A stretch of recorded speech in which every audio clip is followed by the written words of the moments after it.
mais para a gente nos confraternizar. Então, o convite é para todos vocês. Está à venda lá na livraria por R$60. Vai ser dia 14 de setembro, de formas que esperamos todos vocês para a gente estar junto nessa festinha nossa.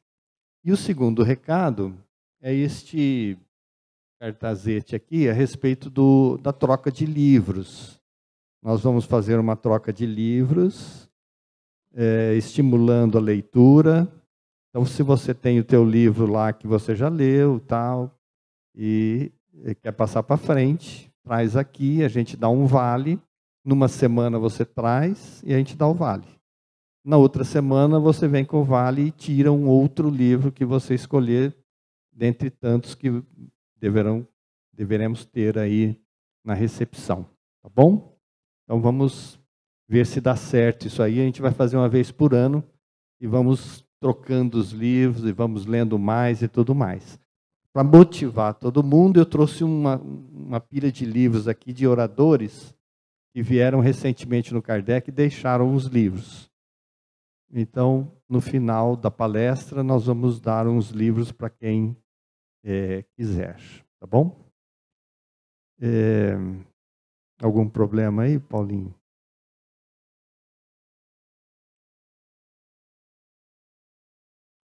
Muito bem. A nossa casa oferece oportunidade para que as pessoas possam conversar a respeito dos seus problemas, das suas dores, das suas dificuldades. Chama-se atendimento fraterno. Então, às segundas, 7h30, às quintas, 14h e 7h30, temos um grupo ali para ouvir as pessoas que têm problemas. Então, vale a pena você não ficar segurando. É como se fosse uma terapia. Você vem, conversa, de repente volta na outra semana. E assim a gente vai tentando, através do contato, ajudando as pessoas a resolver os seus problemas. Tá bom? Tudo certo? Então vamos iniciar com a prece. Convido a todos à oração.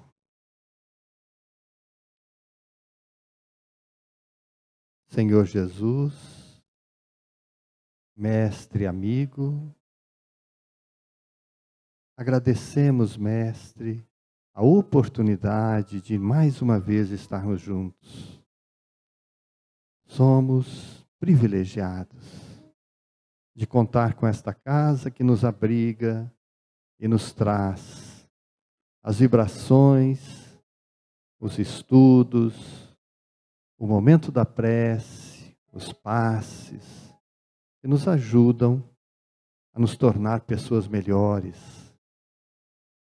Que possamos, meus queridos, abrir o coração ao bem, aos espíritos amigos que nos envolve a todos. Este momento é ímpar a todos nós. Que possamos, Senhor Jesus, estar na tua sintonia de amor.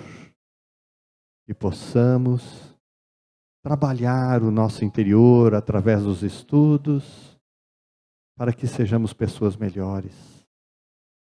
Abençoa também os nossos jovens, as crianças, os bebês, todo o pessoal que está na casa. Também os nossos irmãos que nos assistem pela internet. Que a sua paz possa fazer morada em nosso coração, agora e sempre. Em teu nome, nós damos por aberta a reunião desta noite.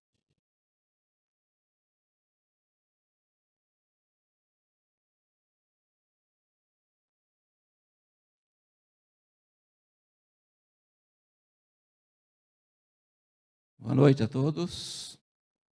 Que Jesus nos abençoe e que estejamos bastante receptivos às bênçãos dessa casa. E hoje vamos tratar de um assunto muito importante, muito atual, que é a missão educadora dos pais. E eu vou dividir essa palestra em duas partes, tá? A primeira parte vamos falar da infância, né? E é esse período da poesia, né?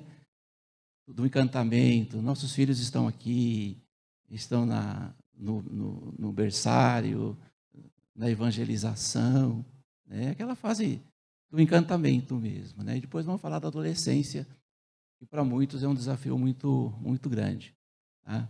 Mas tem por base a questão 582 do Livro dos Espíritos, quando Kardec perguntou aos espíritos se pode considerar a paternidade uma missão, e Kardec disse que é incontestavelmente uma verdadeira missão, do qual dela depende o futuro da humanidade.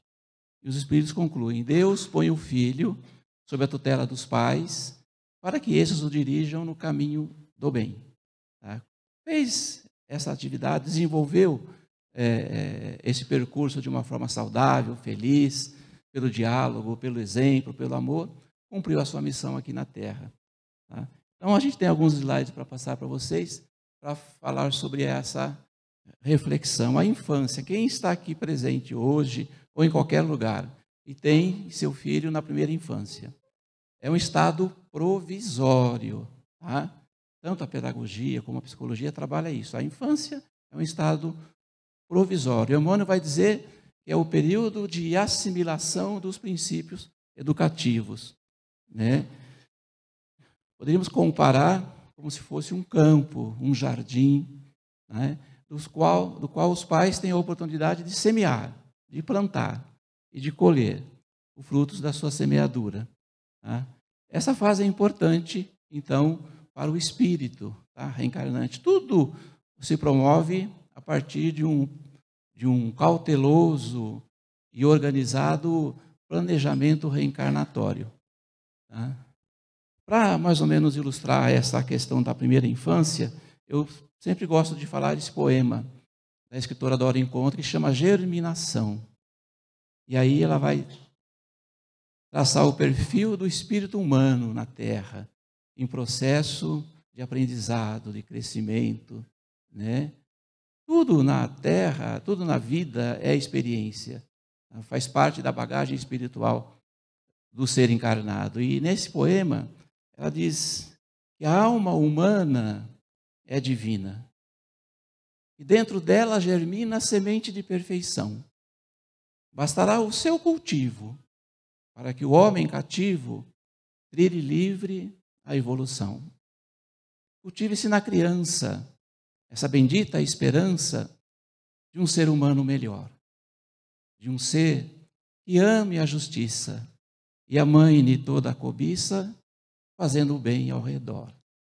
Mas não se alcança a virtude numa rígida atitude de limite e punição. Só o amor, farto, completo, semeia em pleno deserto os frutos da perfeição. O exemplo nobre de paz, o diálogo loquaz, a ternura partilhada, são os caminhos mais certos a fazer homens corretos que sigam a própria estrada. Confiemos no porvir, pois o amanhã que há de vir, bonita promessa encerra. Quem crê num Deus de bondade, também crê na humanidade e será luz sobre a terra. Veja que essa parte, ela praticamente resume tão grande é a nossa missão, na condição de educador, de pai, de mãe, tá? Ou qualquer pessoa que esteja na presença de uma criança. São essas obras que a gente pesquisa, tá? Mesmo dentro do movimento espírita ou fora. Nesse livro, Dora Encontro, A Educação Segundo o Espiritismo, ela vai dizer que a educação dos filhos deveria começar antes do casamento, porque é um planejamento muito bem elaborado. A reencarnação é muito bem elaborada. É uma pena que a gente, ainda mesmo crendo nela, não consegue fazer utilidade devida nas nossas relações. A gente sempre enxerga no outro como um obstáculo, um problema. Na verdade, ele é uma oportunidade do nosso crescimento. Então, são essas obras que são muito importantes. A gente vai tomar por base, as crianças aprendem o que vivenciam e os adolescentes aprendem o que vivenciam para fazer essa palestra. Tá? É importante a leitura, o estudo. Hoje temos as informações chegando muito rápida até nós. E E isso que faz com que aprimore a qualidade da relação entre pais e filhos, desde a gestação. Por isso que ela fala, deveria começar antes do nascimento. Porque tudo faz parte, então, desse planejamento. É o estudo mesmo, né? Hoje a gente procura se aperfeiçoar em todas as áreas do conhecimento, né? Quem é advogado estuda muito, quem é doutor tem que ler muito, quem é professor tem que se preparar muito, até a dona de casa hoje, né, tem acesso aí às informações para fazer uma culinária mais apetitosa, não é verdade? Mas quando o assunto é relação pais e filhos, educação, a gente continua usando os padrões antigos, né? As relações do passado, e queremos educar no século XXI com métodos do século passado, ainda da imposição, da regra, da punição, do castigo, sem refletir que o erro faz parte de um aprendizado. Até uma vez no livro O Diálogo entre o Aprendizado e o Aluno, né, ela fala isso, que a gente nunca deve punir uma pessoa por ter errado, porque aquele erro está no limite do seu conhecimento. Interessante que esse dia, num grupo de estudo, um amigo nosso disse assim, eu pratico o espiritismo, né? Se fosse alguns tempos atrás, falava, mas que pretensioso que é esse sujeito, né? Eu pratico o espiritismo, né? E a gente sabe da luta nossa de colocar em prática aquilo que a gente aprende, não é? É um sacrifício muito grande. E falar assim parece que é uma coisa de estar se exacerbando, né? Se vangloriando. Mas refletindo bem, ele disse o termo certo. Nós praticamos o espiritismo no limite do nosso conhecimento, daquilo que nós aprendemos, né? E aí que entra, eu sempre falo isso, quando eu tenho a oportunidade de falar, que a gente precisa fazer esse diálogo entre a instrução e o conhecimento. Tem que ter um diálogo íntimo entre a instrução. Isso é íntimo, é de nós, né? Quando a gente diferencia o que é um do outro, o que é a instrução? É tudo que se lê, tudo que se ouve. A palestra é a instrução. O melhor orador do mundo, ele não consegue transmitir conhecimento para o seu público, ele transmite instrução. O livro, por melhor que ele seja, ele transmite instrução. O conhecimento, ele é produto da assimilação e da compreensão da informação que eu recebo. Eu só consigo transformar uma informação em conhecimento a partir do momento que eu entendi aquilo, interpretei e passo para o passo seguinte, que é colocar em prática, né? Então, por isso que tem muitas informações, mas a gente não consegue ainda transformar o nosso destino, né? A nossa realidade. Porque não é a teoria que muda a realidade. O que muda a realidade é o fazer, é o praticar, é o conhecer. Eu posso ter um monte de teoria, mas se eu não colocar em prática, a minha vida não vai ter nenhuma transformação. Então, as obras básicas de Allan Kardec, da doutrina espírita, vai trazer também esses conhecimentos para nós, tá? Importante o capítulo 14 do Evangelho segundo o Espiritismo. Santo Agostinho, ele vai fazer essa pergunta, lembrai-vos que a cada pai e a cada mãe, Deus perguntará que fizeste da criança confiada sobre a vossa guarda, né? E esse Deus perguntará, não é nem aquele encontro com Deus, né? Aquele encontro frente a frente com Deus, mas é justamente no despertar da nossa consciência, o cair em si, como aprende no Evangelho, né? Quando eu caio assim, poxa vida, então existir tem esse sentido, né? Aí nós começamos a ressignificar toda a nossa vida. Ao ressignificar a nossa vida, nós mudamos o nosso destino, né? E as escolhas que determinam o nosso destino. Por isso que tem que tomar cuidado com elas, com as nossas escolhas. É aquilo que vem no íntimo, né? Que ninguém sabe, mas eu sei, né? Então é isso que vai determinar aquilo que eu gosto de fazer, que me atrai, tá? Não há crianças difíceis, o difícil é ser criança num mundo de gente cansada, ocupada, sem paciência e com pressa, né? Eu trouxe esse rabisco aí chamado garatuja, né? Quem tem criança, rabisca toda a parede, isso chama-se garatuja. Você já fez isso, né? Então, garatuja, vamos lá. Maria Montessori, ela traz assim o ponto delicado mesmo da relação adulto e criança, pai, filho, professor, seja quem for, né? Ela traz o ponto delicado. Ela vai dizer que lidar com a criança é lidar com um ponto mais delicado e vital, onde tudo pode se decidir e renovar, onde tudo está cheio de vida, onde se acham escondidos os segredos da alma, porque ali se elabora a educação do homem. Isso resume tudo que eu vou dizer, né? Tudo que eu vou falar. E o lidar com a criança, né? A gente pode mudar o destino do espírito, né? Dependendo da nossa relação com ele. Aí vai dizer Jesus, deixai vir a mim as criancinhas e não as impeçais, né? Como que a criança constrói o seu mundo? Observando, olhando. Criança vê, criança faz. Criança aprende aquilo que vivencia. Muitos pais ficam indignados, né? Até revoltados, chega até punir o filho por algum palavrão que ele disse. Primeiro, o palavrão é terrível, né? É terrível para um pai, é chocante. Quando ele vê o filho dizer um palavrão. Mas ele precisa entender que a criança constrói a fala a partir do que ela ouve. Tá? A partir do que ela ouve. Aí, antes do pai punir a criança ou a mãe, tem que saber de onde ela ouviu aquilo e qual o ambiente que ela vive, né? A gente aprende isso na pedagogia, depois eu trabalho em projeto social, a gente passa a compreender mais a criança, nas suas necessidades, nas suas limitações. E é o chamado de abordagem ecológica. A gente não pode julgar uma criança e condenar uma criança sem conhecer o mundo que ela vive, a realidade que ela vive. Porque se nós vivêssemos no mundo dela, talvez seríamos igual ou até pior que ela, né? Então é importante essa relação. Deixar vir a mim as criancinhas e não as impeçais, é isso. Tome cuidado com o que você fala, com o que você diz, né? Como você age perto de uma criança, porque ela está te olhando. E ela pode te copiar, né? E se um defeito dela surgir, eclodir, porque ela fez uma cópia dos seus defeitos, a gente passa a ser responsável porque a gente mudou o destino de um espírito, né? Que veio para evoluir e tomou outro rumo. Então, Emmanuel vai dizer que o período infantil é o mais sério e o mais propício à assimilação dos processos educativos. Até os 7 anos.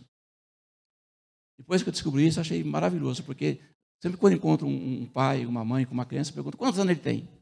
Ah, tem 4. Ah, tem 5, tem 2. Aí a gente procura ajudar, né? Porque é o conhecimento. O conhecimento, ele só tem valor se ele for compartilhado. Aí ele tem valor. Não adianta nada eu conhecer e não fazer nada. Então ele passa a ter o valor na medida que o ser compartilha o que aprendeu com o outro, né?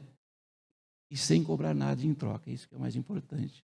Até os 7 anos, por quê? Primeira infância. Na pedagogia vai dizer que é até os 6, mas Emmanuel diz que é até os 7. Olha que interessante. Até os 7 anos vai acontecer situações, processos na vida de uma criança, até os 7 anos, que não se repetirão mais na fase seguinte, mas que são essenciais para determinar o seu destino ali. Nós, aqui, nós temos dentro de nós, ainda carregamos medos, culpas, tá? Porque nós trazemos da infância isso, o medo que a gente tem desde pequeno, né? Quem não dormiu ouvindo dizer que a cuca vem te pegar, não é verdade? Está acima do telhado, papai foi trabalhar, a mamãe também foi, quer dizer, eu estou com quem aqui, meu Deus, não tem ninguém nessa casa, estou sozinho aqui, né? O homem do saco. Quem lembra do homem do saco? Gente, era terrível, né? E os medos que a gente traz hoje é por causa disso. O medo de enfrentar a realidade. E a gente tem medo daquilo que a gente desconhece. Eu nunca vi o homem do saco e me morria de medo dele. Entendeu? Então, mas você vê, são métodos antigos e ainda repete, né? O Coelho Neto vai dizer isso, que a educação pelo medo, ela deforma a alma. Coelho Neto, educação pelo medo deforma a alma. Então, até os 7 anos, o espírito ainda se encontra em fase de adaptação para a nova existência que lhe compete no mundo, né? Põe aquela música, Paulo, que eu pedi para você, aquele vídeo, por favor.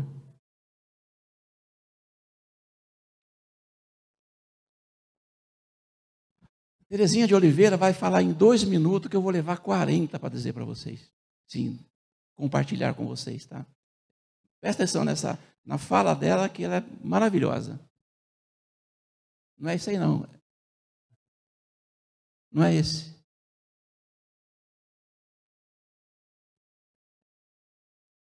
É aquele primeiro que eu te pedi, que eu pedi para você. Esse é. É isso.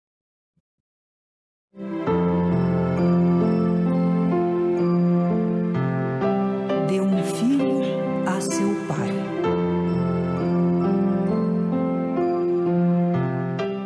Papai, desde pequeno estou sorvendo tuas palavras, gestos, atitudes, e cada exemplo teu é novo adendo na lista que idealizo de virtudes. És para mim o herói mais estupendo, que enfrenta sem temor as lutas rudes, e todo mal sereno vai vencendo, guardando o lar em mansas quietudes.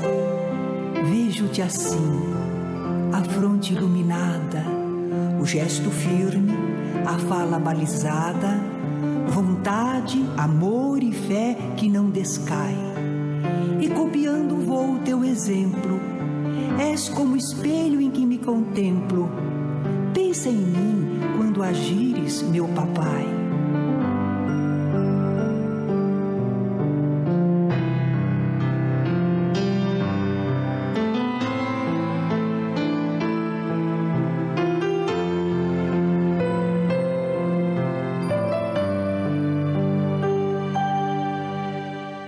Pensa em mim e não falhes na conduta que serve de modelo para mim.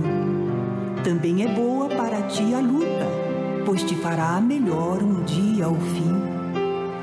O meu pedido neste dia escuta, continuar a tua obra eu vim. Sustenta um pouco mais essa labuta e ensina-me a também lutar assim. Venceremos, verás, essa batalha. É de progresso a lei que nunca falha. Temos o bem maior por atingir. Vive, meu Pai, a vida da verdade. Deus te abençoe e ampare, Ele te guarde, e que eu a ti me iguale no porvir.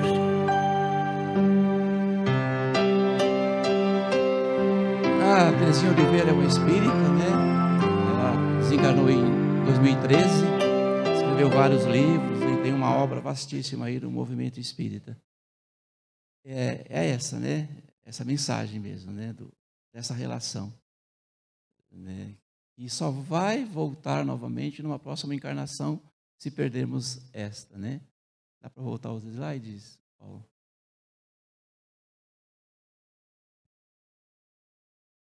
Não, o jantar não. Vamos falar de jantar. É isso.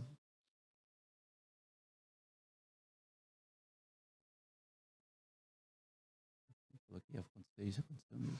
Vamos lá, então. Então tá, as recordações, então, até os 7 anos o espírito ainda se encontra em fase de adaptação, né?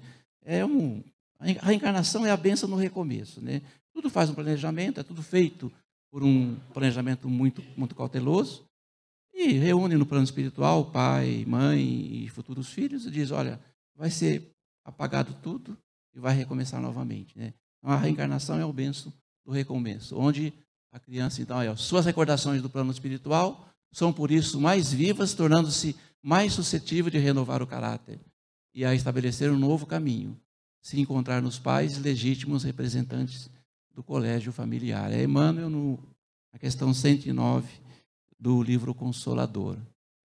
Kardec aos 24 anos, um jovem recém-chegado da França, da Suíça, né? Ele estudou no colégio, teve como mestre Pestalozzi.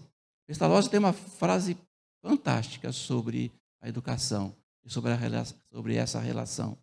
Ele vai dizer que o amor pedagógico é aquele que consegue acender no outro o desejo do bem, o anseio de luz, a vontade de evoluir.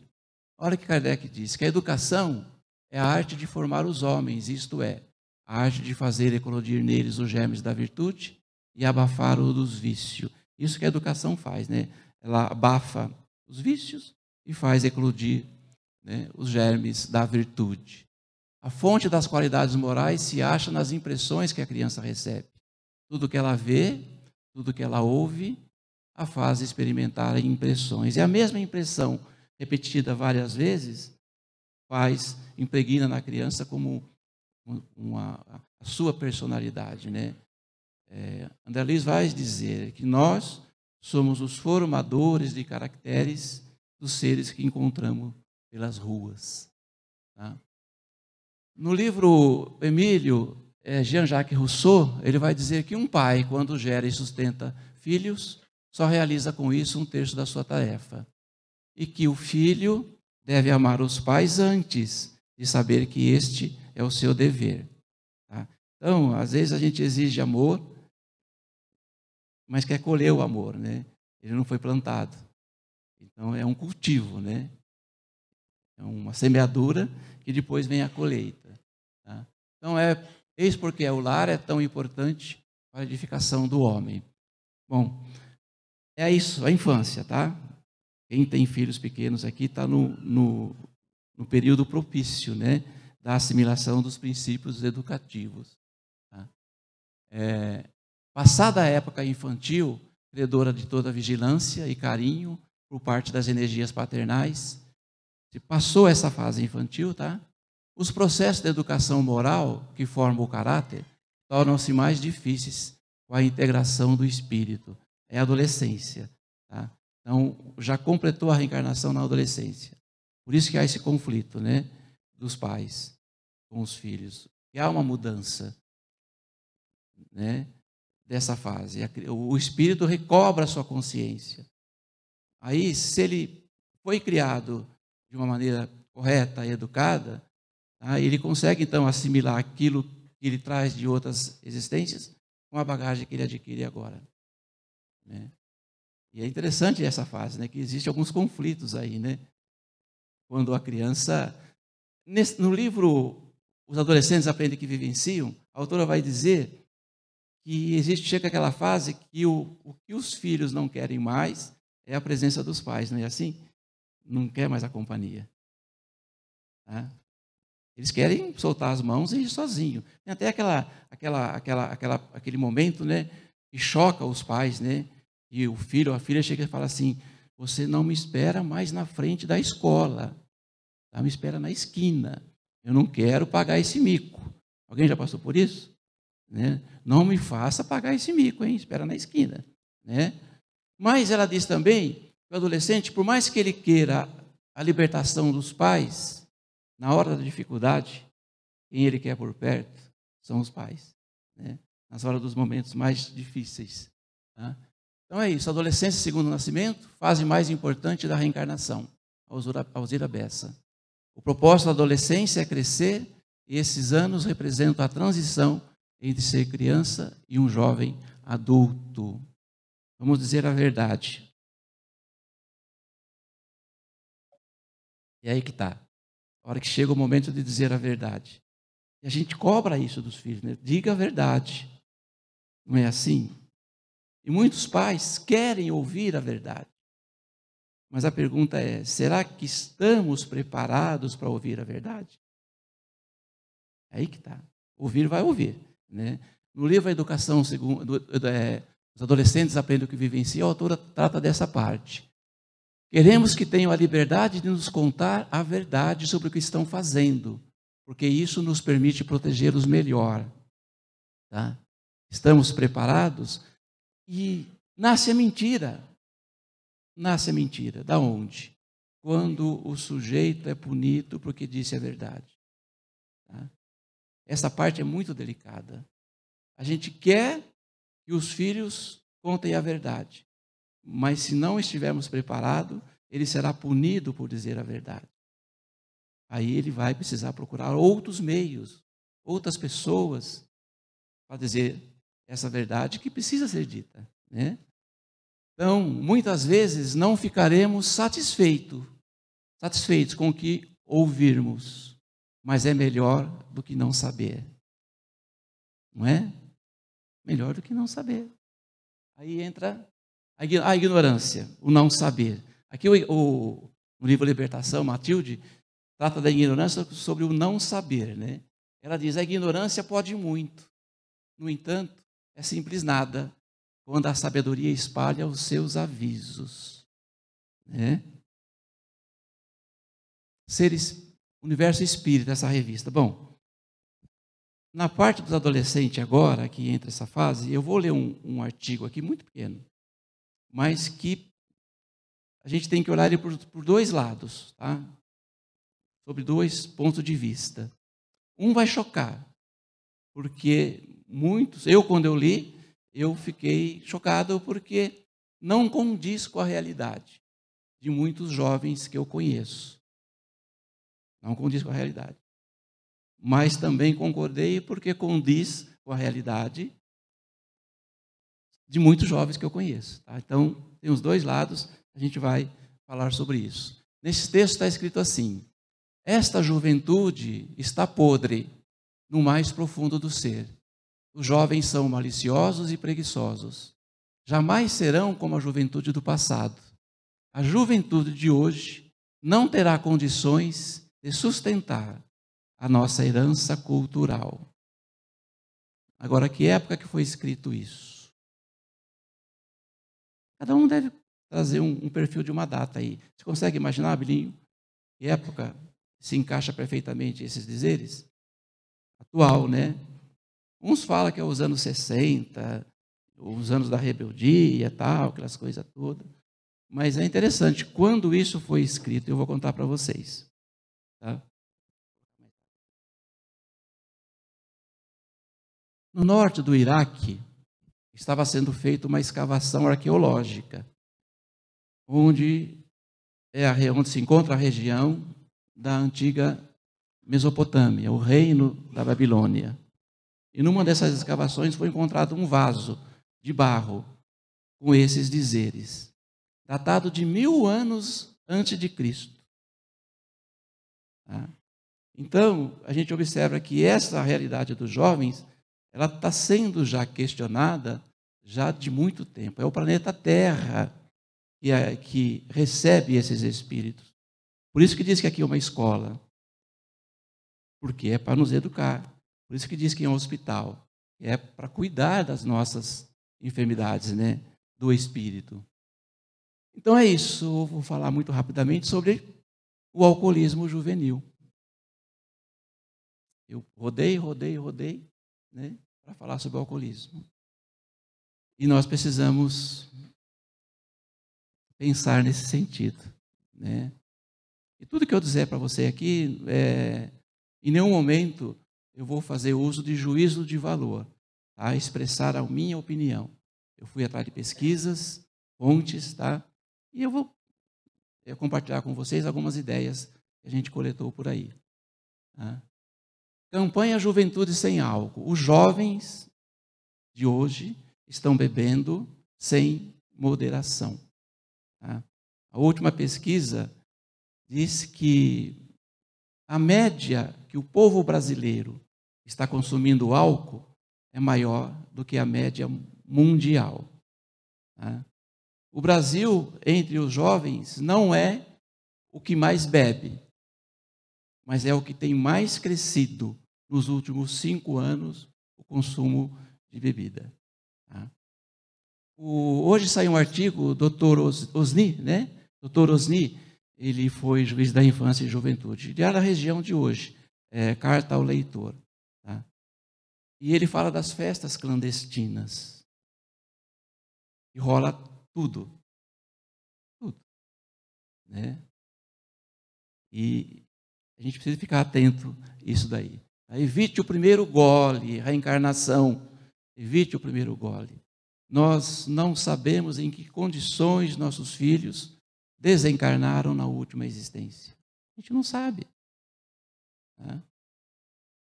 Então, o primeiro gole pode ser aquele que vai fazer acordar, despertar o ser que estava adormecido. Tá?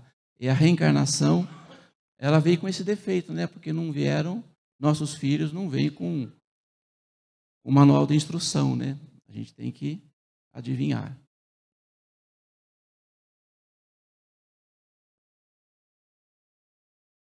Alcoolismo e vidas passadas, beber na adolescência nem sempre é um começo, e sim um recomeço de um vício que estava adormecido. Tá? O alcoolismo juvenil hoje é um problema social, tá? Não é mais pontual. Quando a gente ouvia falar em alcoolismo, na minha época, acho que muitos daqui sabem disso também, quando tentava associar o nome alcoólatra, era pessoa de idade, não era? Ou era o sujeito caído na sarjeta. Hoje não é mais. Né? Toda pessoa que não consegue ficar um dia sem beber, a Organização Mundial da Saúde coloca esse sujeito dentro desse campo do alcoolismo, porque ele não tem mais o controle sobre a bebida. Então, 50% dos jovens entrevistados, entre 12 e 17 anos, já fizeram uso do álcool. O alcoolismo ele é uma tragédia em qualquer idade. Na maioria dos casos, ele destrói o indivíduo, desequilibra a família e traz sérios riscos para a sociedade. Mas quando o alcoolismo alcança a juventude, ele tende a ganhar cores mais dramáticas. Né? E essa é a reflexão que a gente precisa fazer. Tanto isso é tão forte na nossa atualidade, que se nós que estamos aqui hoje, sentados nessa sala, e eu aqui falando, o Abelinho ali sentado também, se nós temos filhos adolescentes e não sabemos, nesse momento, onde ele está, com quem ele está, a gente está correndo esse risco. Né? A gente não quer atemorizar, mas também a gente precisa expor essa realidade, porque as influências para o jovem, se não tiver uma bagagem muito forte dos pais, ele tende a aceitar como certo ou como correto aquilo que às vezes eles não vê o pai ou a mãe fazendo dentro de casa. Tá? Então, a prevenção de um pai e de uma mãe para que seu filho não entrar nas drogas é retirar de casa todo tipo de bebida. Por quê? Droga e bebida. Porque a droga, ou seja, o álcool, é porta de entrada e de retorno. O álcool é uma droga lícita, porta de entrada e de retorno para as drogas ilícitas. Tá? Quanto mais cedo o contato com a bebida alcoólica, mais chances de alcoolismo na vida adulta. Né? Evite o primeiro gole. Tudo que apresentarmos como normal na vida e no lar tende a se normalizar na vida da criança. O que as pesquisas apontam? O ponto de referência que o jovem tem e a família. As pesquisas apontam, é a família. 46% dos adolescentes que consomem bebida alcoólica bebeu pela primeira vez dentro de casa. Dentro de casa. E recentemente eu fui fazer essa palestra num centro. Eu estava sentado assim, à frente, tinha um senhor do meu lado. Duas situações, né, que eu vivi nesse momento. Porque um falou assim para mim, pô, mas você vai falar sobre o alcoolismo? Eu falei, vou. Ele falou, rapaz, vai devagar, né? Olha, não exagera muito, não. Esse ponto, né? Ou seja, não seja muito duro. Porque o álcool, na verdade, ele atende os apelos, os nossos anseios íntimos, né? Porque ele atua na área do cérebro, né? Reservado para a sensação do bem-estar. Ele aciona aquela sensação. Por isso que beber dá prazer, né? Mas o especialista diz que o álcool perverte a nossa zona de área do cérebro onde tem a sensação de bem-estar. Mas vamos lá. O custo do cuidado é sempre menor do que o custo do reparo. Mais cedo é melhor do que mais tarde. Tá? Alcoolismo juvenil, diagnóstico precoce, isso é importante, os pais ficarem atentos. O que é o diagnóstico precoce? Tentar perceber antes, né? Uma mãe conversou comigo e disse assim, olha, quando eu fui me dar conta, o meu filho já era alcoólatra, e eu achava que tudo aquilo, das festas, das madrugadas que ele chegava em casa, era coisa da juventude, né? Então, onde está o ponto delicado? Achar que isso é normal. Tá? Outro ponto delicado também, achar que essa fala é uma fala exagerada, mas não é. Basta visitar uma clínica de recuperação e vai ver que a gente está sendo até um pouco comedido aqui na nossa fala. A prevenção é a única esperança. Tá? A bebida alcoólica, olha o que ela faz. Primeiro, ela atrai, né? A festa, a euforia, tudo isso que a gente sabe. Primeiro ela atrai, depois ela distrai e depois ela destrói. E esta fase entre atrai, distrai e destrói, a gente não consegue perceber um meio, né? O sujeito afirma que ele está bebendo sob controle. Mas a partir do momento que ele não consegue mais ficar sem a bebida, é porque ele perdeu o controle. Tá?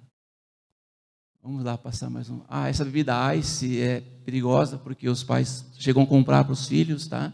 Acredita que é uma bebida inocente, mas é o teor alcoólico de uma garrafa de cerveja. Tá? Então, beber isso tem um sabor que disfarça e rola solto nas festas da meninada. Tá? Então, aqui são as fontes que eu procurei, o Unifesp, o Senad, o CISA e a revista Veja. São as referências que eu trouxe, que eu montei essa palestra. A bebida alcoólica. As fábricas de bebida. Propaganda enganosa isso, né? Isso é real. As fábricas de bebida não estão interessadas na sua felicidade. Não querem a sua felicidade. Isso é fato. Tá? Ele quer o seu dinheiro. Isso que ele quer. Então, por isso que cria aquelas propagandas de festa, música, mulher bonita, né? Então, ele quer o seu dinheiro, mesmo que isso custe a sua vida ou de outra pessoa. Tá?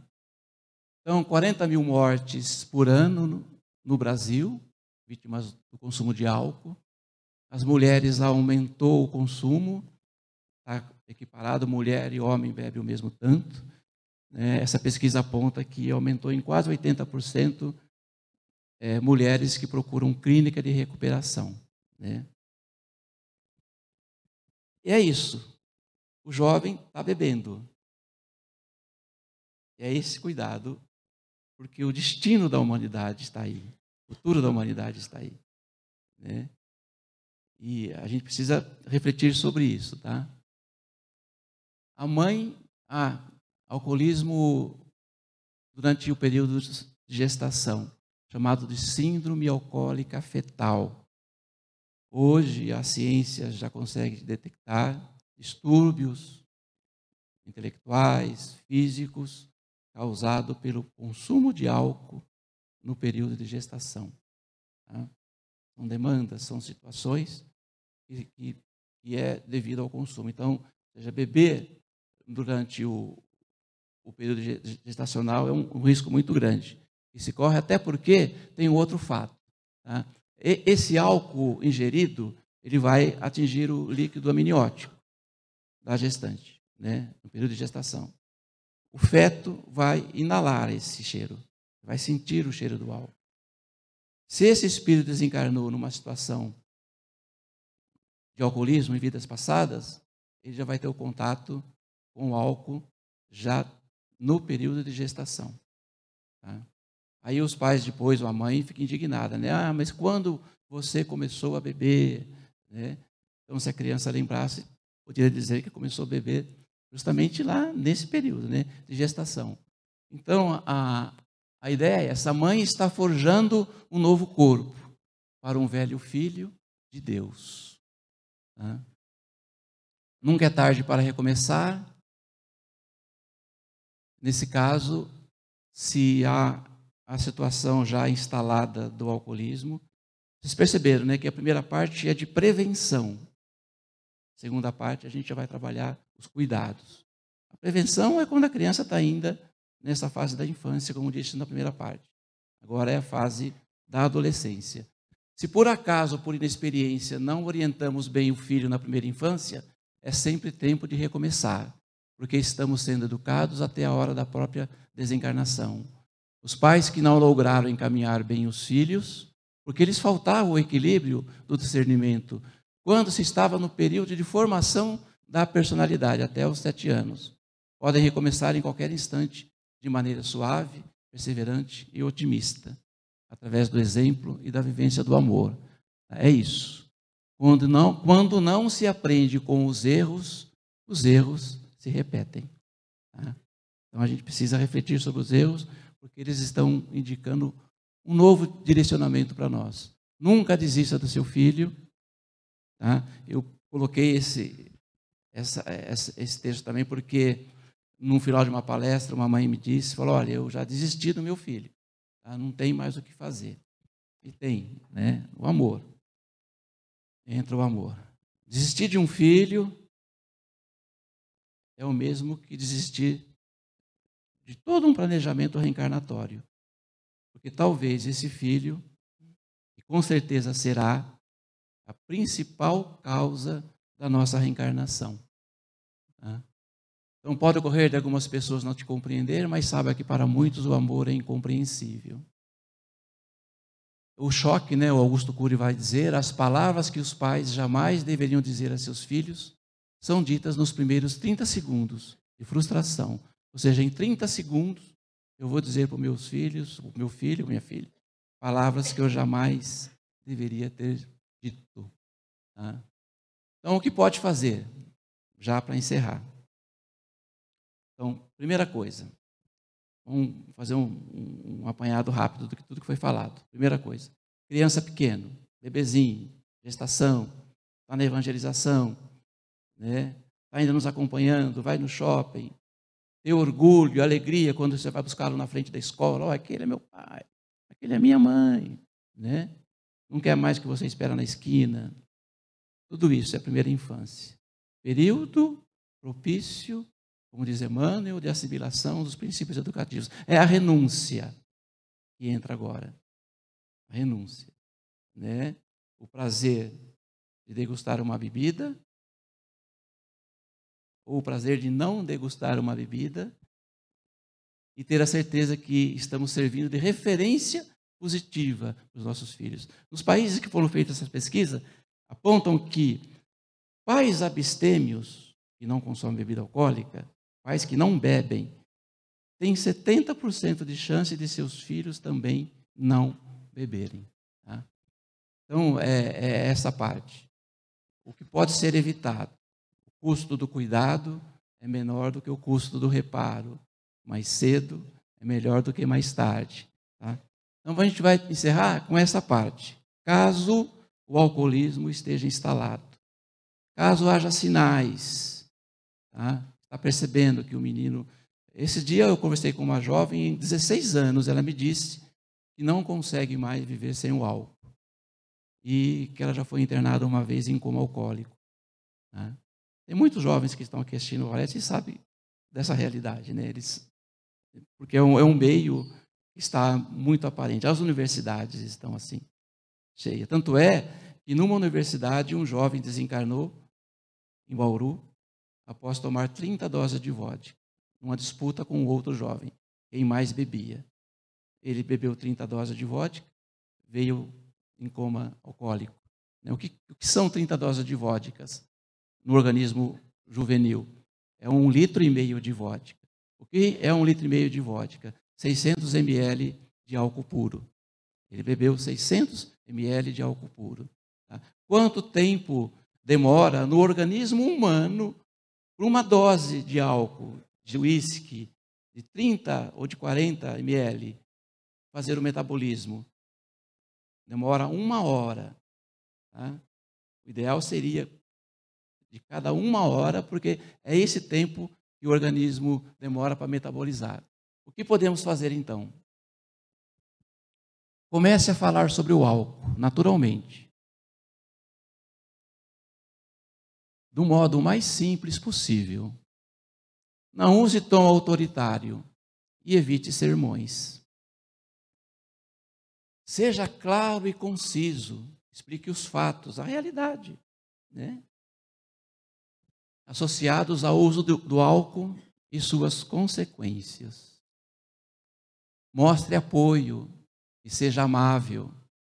Deixe o caminho aberto para o diálogo.